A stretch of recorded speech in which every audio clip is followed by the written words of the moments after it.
এই চ্যানেলে সম্প্রচারিত সকল খবরই সচেতনতামূলক এবং শিক্ষণীয়, কোনো কিছুই প্রভাবিত নয়।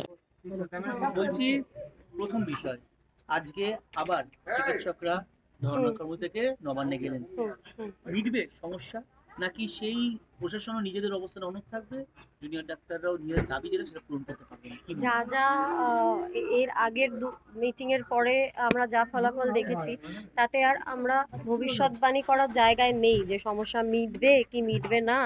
আমাদেরকে অপেক্ষা করতে হবে বসে, যতক্ষণ না জুনিয়র ডাক্তারবাবুরা আসছেন এসে প্রেস রিলিজ করছেন ততক্ষণ আমাদের চুপচাপ অপেক্ষা করতে হবে বসে। কেননা ওই যে বললাম, ভবিষ্যৎবাণী করার মতো জায়গায় আমরা ঠিক নেই এখনো অবধি যা অভিজ্ঞতা হয়েছে তাতে। দেখুন, একটা জিনিস সোশ্যাল মিডিয়া সবথেকে সে চর্চা হচ্ছে, সেটা হচ্ছে পুজো।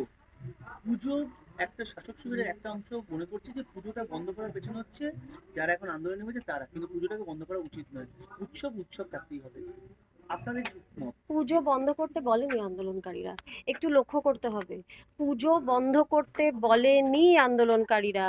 আন্দোলনকারীরা কি বিশ্বকর্মা পুজোর দিনও যেরকম বহু ঘুড়ি উড়েছে, যে ঘুড়িতে জাস্টিস ফর তিলোত্তমা লেখা ছিল, উৎসবের মধ্যেও আন্দোলন জারি থাকবে, এই কথা বলেছেন। যেরকম আজকে সনাতন বাবু বললেন যে উনি দুর্গাকে কখনো অস্ত্র ধরান না হাতে, কিন্তু এইবার সনাতন বাবু যে দুজন দুর্গা মূর্তি তৈরি উনি কিন্তু বলেননি যে না আমি দুর্গা বানাবো না, এটা বলেননি। উনি বানাচ্ছেন, কিন্তু দুর্গার হাতে অস্ত্র দিচ্ছেন এবার, অর্থাৎ একটা প্রতিবাদের ভাষা দিচ্ছেন ওনার মতো করে, সেটা উৎসবের মধ্যেই দিচ্ছেন।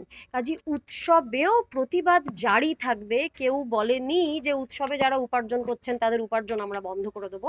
এত নির্মম, এত নিষ্ঠুর, এতদিনের ভদ্র সভ্য ডাক্তারদের আন্দোলন দেখার পরেও ডাক্তারদেরকে ভাবার কথা না, এবং জবরদস্তি ওদের ঘাড়ে এটা চাপানো চলবে না। আমার শেষ প্রশ্ন যে হচ্ছে, শাসক দলের মুখপাত্রের তরফে একের পর এক আক্রমণ এভাবে ট্রোল করা হচ্ছে, এভাবে